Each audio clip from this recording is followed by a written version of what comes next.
कार्यक्रम के पुण्यार्जक है यश प्रदायक पंच कल्याणक महोत्सव खुणादरी के महासौभाग्यशाली, महापुण्यशाली, महागौरवशाली महापात्र विधि नायक प्रतिमा विराजमान करता श्री अशोक जी, श्रीमती सुशीला जी, श्री सुरेश जी, श्रीमती शांता जी, श्री विमल जी पाटनी, श्रीमती तारिका पाटनी जी, आर के मार्बल। भगवान के माता पिता श्री बाबूलाल जी, श्रीमती बदामी देवी बावलवाड़ा।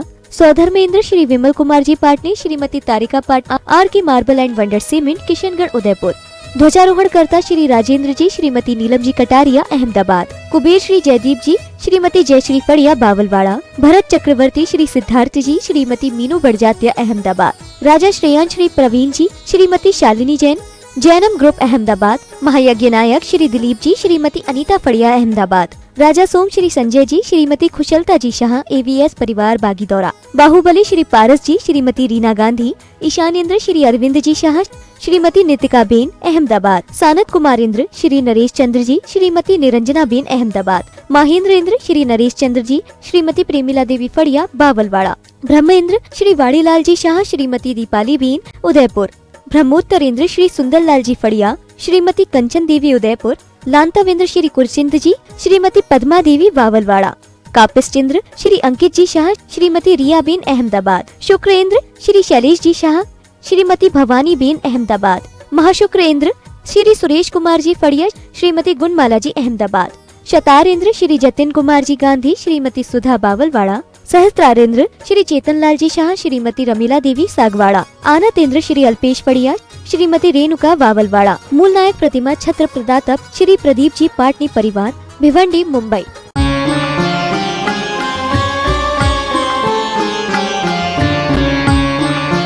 इसी प्रकार से कोई दान करता है तो उसकी प्रसिद्धि अपने आप फैलती चली जाती है, कीर्ति फैलती चली जाती है। जिन जिन ने भी जब जब जो मंदिर बनवाए, प्रतिमा विराजमान करी, तो उनकी प्रसिद्धि, जिस प्रकार से मंदिर ऊंचा उठता जाता है, उसी प्रकार से उनकी यश, कीर्ति और प्रसिद्धि भी फैलती जाती है। तो ये मंदिर किसी एक व्यक्ति का नहीं है, ये मंदिर पूरी समाज का है। और जब भी मंदिर बन जाएगा, जब भी इतने सारे लोग आएंगे दर्शन करने देश विदेश से, तो सबका जो पुण्य है आपके खाते में जाएगा, क्योंकि छठवां हिस्सा मिलता है। आचार्य जी बोलते ना, 6 लोगों को हमने उपवास दिया तो हमारा एक उपवास फ्री में हो जाता है, आचार्य जी बोलते। तो इसी प्रकार से प्रतिष्ठा धन की नहीं होती है, त्याग की होती। धन तो कितना है, 140 करोड़ है यहाँ की भारत की जनसंख्या, तो सबके पास कितनी बिल्डिंग है, क्या क्या नहीं है। लेकिन प्रसिद्धि उन्हीं की फैलती है जो दान करते हैं। तो दान बनाता है महान, और त्याग अवगुणों का नाश करने वाला। दान देने वाले का हृदय भी विशाल होता है। महाराज जी हमेशा बोला करते हैं कि दान देने के बाद तो नृत्य करना चाहिए, अपन को आनंद मनाना चाहिए। अभी हम देखते थे लोग जैसे ही कुछ अच्छा हो जाता था तो लोग खुश हो जाते, प्रसन्न हो जाते। कोई प्रतिमा विराजमान करने का सौभाग्य मिल जाए किसी को शिखर, किसी को और अभिषेक, शांति धारा करने का, या कोई और अवसर, तो ये पुण्यशाली व्यक्तियों को ऐसे अवसर मिलते हैं। पाप युक्त होते हैं जो व्यक्ति, वो पाप में आनंद मनाते हैं। कोई अच्छी कार खरीदेगा, मोबाइल और इन चीज़ों में आनंद आता है उसको, तो वो खरीद के आनंद मिलता है। कोई भगवान को विराजमान करके, कोई अभिषेक, शांति धारा करके, कोई मंदिर में जो भी अपना सहयोग है वह दे करके आनंद मनाता है। तो इस प्रकार से कई स्थान ऐसे हुए जहाँ पर बड़ी प्रतिमा विराजमान करने की जब बोली लगी, उनको नहीं मिली तो आंखों में आंसू आ गए, रोने लगे। वो दुख हुआ उनको कि मैं, बताओ, भगवान को विराजमान करने की भावना थी, लेकिन अब मेरी क्षमता इससे ज़्यादा नहीं है। एक से ऊपर हो गया जब पार आंकड़ा, तो अब उससे ज़्यादा वो बढ़ा नहीं सकते, तो फिर आंखों में आंसू आ गए। तो इस प्रकार से अपन को भी ऐसी भावना हमेशा रखना है कि हे भगवान, मुझे बस एक प्रार्थना करो भगवान से कि हे भगवान, जितनी भी स्वर्ण की खाने हैं उनमें जो सबसे अच्छा स्वर्ण है मैं आपको अर्पण करूं। हे भगवान, जो रत्न है दुनिया के सबसे अच्छे रत्न मैं आपको अर्पण करूं। इसमें क्या जा रहा बताओ? लोग भजन गाते ना, छोटा सा मंदिर बनाएंगे, वीर गुण गाएंगे। फिर हमने सुधार कर दिया, इसमें लोग कंजूसी करते, भजन भी गा रहे, उसमें कंजूसी कर रहे। हमने कहा सुंदर सा मंदिर बनाएंगे, प्रभु गुण गाएंगे, मतलब सुंदर सा बनाएंगे अपन। ऐसा क्यों भजन में भी कंजूसी करो अपन? कई लोग नारे लगाते ना, हम बच्चों की है अभिलाषा, हमारे नगर में हो चौमासा तो हमने कहा बच्चों की है, मतलब सबकी नहीं है, ये हम सबकी बोल दो ना। व्यापकता रहना चाहिए ना, कोई भी काम करो तो उसमें व्यापक सोच होना चाहिए। इसलिए अपन जब भी बोलते ना कोई काम होता है तो बोलते महिला मंडल, बालिका मंडल, नवयुवक मंडल, पंचायत ट्रस्ट कमेटी जो भी रहती है, पाठशाला परिवार, गौशाला परिवार, ऐसे संयुक्त रूप से नाम ले लेते हैं। क्योंकि किसी एक व्यक्ति का नाम ले लो तो और व्यक्तियों को क्या होता, कष्ट होने लगता कि हमारा नाम क्यों नहीं लिया, इसलिए ग्रुप बाई ग्रुप नाम लिए जाते हैं। इसी प्रकार से व्यापकता होना चाहिए अपने कार्यों में। और अभी बहुत सारा काम बाकी है जो सबको मिलके करना है। कल सुबह का समय, आज की रात है आपके लिए गोल्डन चांस वाली रात है, और सुबह कुछ विशेष होगा कल, है ना। सुबह सबको, जैसे आज आए थे ना, सबको बुलाना है, पुरुष वर्ग को जरूर बुलाना है, महिलाएं भी तो रहेंगी, है ना। तो कल का दिन जो है ना, जो हमारे मुनिराज ने जो मेहनत की है ना, उसका फल कल मिलने वाला है। क्योंकि महाराज जी तो बहुत दूर पहुंच गए, वो कब आएंगे, क्या होगा, वो तो हमें भी नहीं मालूम, आचार्य जी का जैसा संकेत होगा। लेकिन आप लोगों को जो हमने सुबह बोला था, है ना, अब बार बार वही बात बोलेंगे ना, तो सब सुबह तो बहुत सारे लोग थे, सबने सुना है। तो इसलिए ये अपना ही मंदिर है और अपन लोगों को ही सबको मिलके बनाना है, किसी कोई बाहर का व्यक्ति नहीं आएगा। और जब बन जाएगा मंदिर तो आप देखना कि आपको भी लगेगा कि हाँ, मैंने इस मंदिर के लिए जो दान दिया वो दान सार्थक हुआ मेरा। क्योंकि अन्य जगह अपन कुछ भी खर्च करते हैं तो वो सार्थक नहीं कहलाता है, उसका तो पाप के रूप में ही परिवर्तन होता है। लेकिन जो ये सब क्रियाएं होती हैं पुण्यशाली बनाने के लिए होती हैं, भाग्यशाली सौभाग्यशाली बनाने के लिए होती हैं। इसलिए हमने सुबह बोला था ना कि पंचकल्याण की भूमिका तैयार हो रही है। यही सोच लो कि पंचकल्याण की डेट आई गई, समझ लो, और होना ही है बस अब पंचकल्याण सीधा। तो हम पहले से ही पात्र चयन करना है हमारे लिए, वो पात्र जब बनेंगे जब, लेकिन आज से ही मैंने सोच लिया है कि मुझे ये पात्र बनना है। तो बस अभी से अगर आपकी भावना प्रबल होगी तो निश्चित रूप से बड़ा काम हो जाएगा। कई स्थानों पर देखो, खुड़ादरी में पंचकल्याण हो रहा है लेकिन पात्र चयन नहीं होना उधर, है ना। पाटनी जी हैं, उनके परिवार से स्वधर्मिंद बन गए हैं, माता पिता का भी क्लियर नहीं हुआ है, और बाकी सब लोगों को आना है ना। खुड़ादरी में 511 वर्ष प्राचीन प्रतिमा है, आपके सबसे करीब है, और अक्षयकारी प्रतिमा है, और पाषाण का मंदिर वहां बन चुका है। हम लोग तो राजस्थान में ही प्रथम बार आए थे, और अब जहां जहां भी इधर जो ये नया है क्षेत्र पूरा, तो सबके लिए जुड़ना है। जो जिस रूप में जुड़े, पंचकल्याणक किसी एक व्यक्ति के नहीं होते हैं, सबको बुलाया जाता है। और बागड़ की एक विशेष परंपरा है कि सब जगह निमंत्रण दिया जाता है, और चूल से जाते हैं लोग इधर। चूल मतलब बुंदेलखंड में चूल से होता है सापरिवार, है ना। तो हमने आपको निमंत्रण दे दिया है क्योंकि आदिनाथ भगवान 511 वर्ष प्राचीन है, अष्ट धातु की प्रतिमा है। उसके बारे में आप लोग जब पढ़ेंगे सुनेंगे इतिहास तो आपको भी लगेगा कि ये 2-3 बार ऐसी कुछ घटना घटी, लेकिन वापस आ गई प्रतिमा। और ये अक्षयकारी प्रतिमा है, और आचार्य भगवान का आशीर्वाद भी है, आरिका संग भी रहेंगे, मुनि संग भी रहेंगे, और आपको पाषाण से परमात्मा बनते देखने का सबसे अच्छा अवसर प्राप्त हो रहा है। इसलिए अपन उस अवसर में लाभ लेने में चूक मत जाना, नहीं तो पछताओगे। कई बार लोग रह जाते हैं कि हम चले जाएंगे, वहां देख लेंगे, वो कर लेंगे बस। लेकिन बहुत सौभाग्यशाली व्यक्ति होते हैं जिनको ऐसे अवसर प्राप्त होते हैं, क्योंकि लोग यही सोचते हैं कि अब इतने सारे तो पंचकल्याण हो रहे हैं, अभी तो देखा था, अब क्या देखना। लेकिन सब जगह के अलग अलग होते हैं, कुछ विशेषता लिए होते हैं।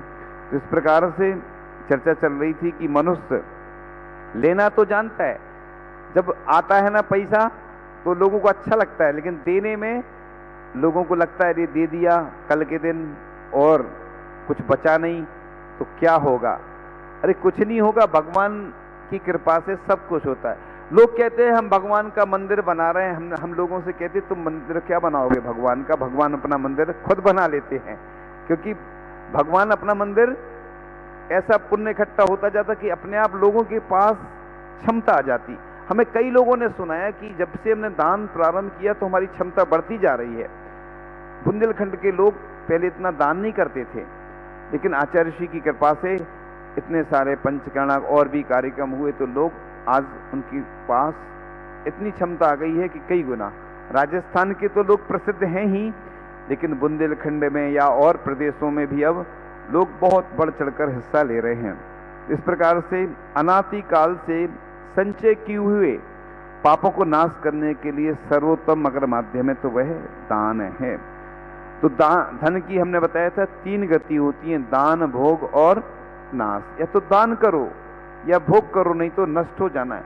ऐसा भी लिखा है कि अनीति पूर्वक आया हुआ धन 11वें वर्ष में नष्ट हो जाता है। इसलिए अपन कितना तुम इकट्ठा कर लो, जोड़ लो।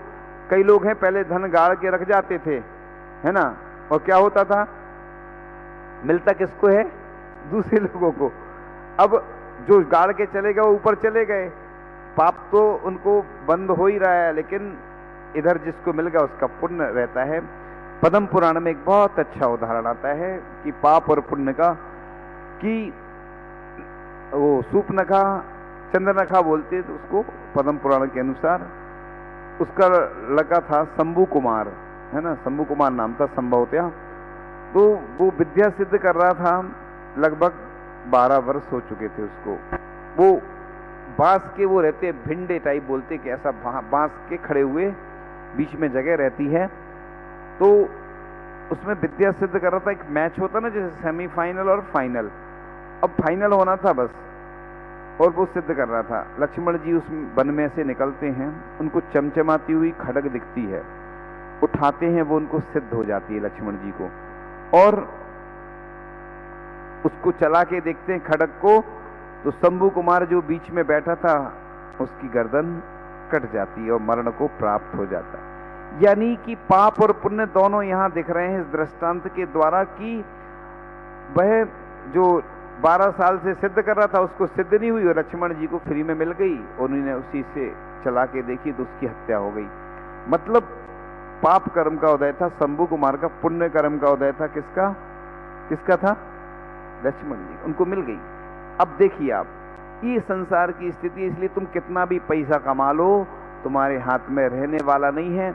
जो नौकर होता है वो मालिक बन जाता है पैसे का, अपन किसी को देते वो मालिक बन जाता, अपन नौकर बन जाते हैं। कमा अपन रहे, अगर अपन ने दान नहीं दिया तो स्थिति ये होती है। इसलिए जो दुनिया का सर्वश्रेष्ठ मंदिर पाषाण का जो बनने जा रहा है, अगर उससे जो नहीं जुड़ेंगे तो उनका पैसा बीमारियों में जाएगा, अन्य कार्यों में जाएगा, और जिनका इसमें लग जाएगा बड़े भाग्यशाली होंगे, सौभाग्यशाली होंगे, पुण्यशाली व्यक्ति।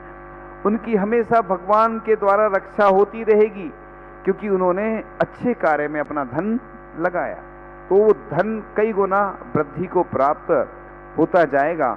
इस प्रकार से पेड़ फलों का त्याग करते हैं, बादल जल का त्याग करते हैं, पर्वत पत्थर का त्याग करते हैं, और त्याग अवगुणों का नाश करने वाला होता है। आप देखो, कोई व्यक्ति पहले गलत काम भी करता था, लेकिन आज अगर वो प्रतिमाएं ले लेता है, कोई मुनि महाराज बन जाते हैं, कोई अच्छे कार्य कर, तो उसकी प्रसिद्धि भी फैलती जाती है।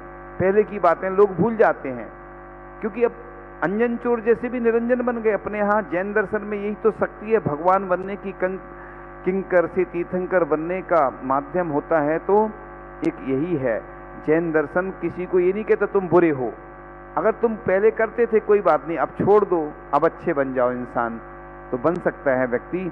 तो इस प्रकार से दान विघ्नों का भी नाश करता है। अपने अगर कोई समस्या आ रही है और तुमने दान कर दिया तो वो विघ्न भी शांत हो जाते हैं, अपनी परेशानियां शांत हो जाती हैं, जिस प्रकार से उस व्यक्ति का हमने उदाहरण दिया था। तो इस प्रकार से स्वर्ग में भी ऊंचा स्थान पाता है जो अधिक धन नहीं होने पर भी दान देता है। एक सिलवानी में एक व्यक्ति था जिसके आचार्य श्री के आहार दान का सौभाग्य प्राप्त हुआ, जिसके यहाँ तो उसकी भावना हुई, उसने 11 दे दिए, 11 तो समझ गए होंगे आप लोग, इतना तो सब समझते हैं कि 11 माने क्या होता है, कुछ राशि बताने में थोड़ा, और उसकी भावना हुई कि हमें 21 देना है। हमें उसने बताया, हमें उसके बारे में जानकारी ली हमने, तो मंदिर से राशि लेता था और धंधा करके ब्याज सहित वापस दे देता था। उधर व्यवस्था है समाज की, वो कोई दिक्कत नहीं है उसमें, निर्माल का दोष इसमें नहीं लगता, क्योंकि वो ब्याज दे रहा है ना, और मंदिर की व्यवस्था है वो समाज की, कि कोई गरीब है, किसी को इलाज के लिए आवश्यकता है, कोई और कार्यों में, तो वो दे देते हैं और ठीक है। तो एक सेठ के आहार हुए तो उसने भी 11 दिया और एक गरीब ने 11 दिया। आप बताइए कि गरीब का धन ज्यादा है कि सेठ का धन ज्यादा है? गरीब व्यक्ति, उसके पास धन नहीं है और उधार लेकर वह बिजनेस कर रहा है, फिर भी उसने दान दिया। ऐसे ही एक व्यक्ति था, वो कहीं का भी हम उदाहरण नाम नहीं लेंगे इस स्थान का, वो हाथ ठेला चला था, जैन था और दान में सबसे अग्रणी रहता था वह। तो महाराज जी जब भी प्रवचन में बात आती थी उसकी बहुत प्रशंसा करते थे। क्यों करते थे? कि जो उसके पास है भी नहीं, फिर भी छोटा सा काम कर रहा है मजदूरी का और फिर भी दान दे रहा है। इसलिए जो बड़े लोग दान करते हैं तो उनके पास तो है, वो बड़ी बात नहीं होती। अगर छोटा व्यक्ति बड़ा काम करता है, बड़ा दान करता है, तो पूरी दुनिया में प्रसिद्धि फैलती है। इसी प्रकार से पुण्य का उपादान है तथा बहुत भारी यश का कारण है, ऐसा पद्म पुराण में लिखा है। तो दान देने से धन, मन, तन और जीवन सफल होता है। धन की यदि अच्छी गति है तो केवल दान ही है। तो जो मनुष्य अपने बढ़ते हुए धन को सर्वदा धर्म के कार्य में देता, उसका धन सदा सफल है। तो धन को गाड़ कर रखने की अपेक्षा धन को गाढ़ा बनाओ, जिससे गाढ़ा आपका पुण्य भी गाढ़ा होगा और धन भी गाढ़ा होगा। तो दान से इंसान का नसीब खुलता है और पुण्य का संचय होता है। और पंक्तियां लिखी हैं कि देनहार कोई और है, देता है दिन रैन, लोग भरम मुझ पर करे, तांते नीचे नैन। एक और पंक्ति आती है कि पानी बड़े नाव में, जब पानी बढ़ता ना नाव में, घर में बाड़े दाम, यानी घर में अगर राशि बढ़ रही है, दोनों हाथों उलीचिए यही सयानो काम। अगर नाव में पानी बढ़ जाता तो निकालना पड़ता है। ऐसे ही आचार्य बरगी डैम है जबलपुर के पास, उसका उदाहरण देते कि उसमें होल बनाए जाते हैं। होल क्यों बनाए थे? एयर पास के लिए, नहीं तो वो फट जाएगा बांध। ऐसे ही अगर दान नहीं करते हैं तो वह धन दूसरे लोगों के हाथों में जाता है। पानी जैसे तालाब का सड़ता जाता है, नदी दान करती रहती, कुआं दान करता निकालते रहते और फिर से उसमें आता रहता है। इन्हीं भावनाओं के साथ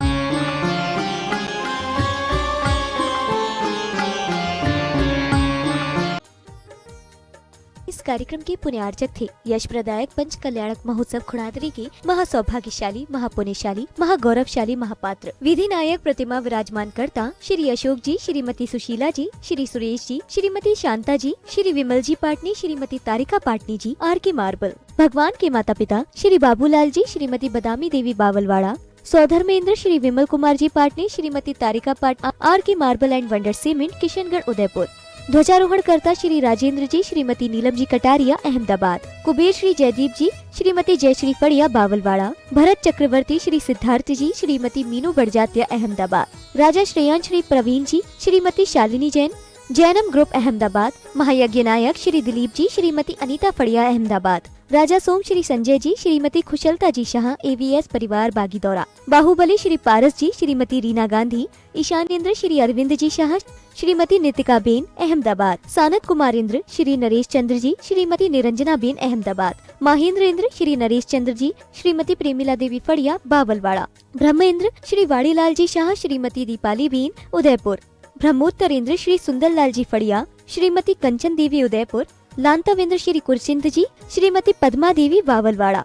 कापिस्टेंद्र श्री अंकित जी शाह, श्रीमती रिया बेन, अहमदाबाद। शुक्रेंद्र श्री शैलेश जी शाह, श्रीमती भवानी बेन, अहमदाबाद। महाशुक्रेंद्र श्री सुरेश कुमार जी फड़िया, श्रीमती गुणमाला जी, अहमदाबाद।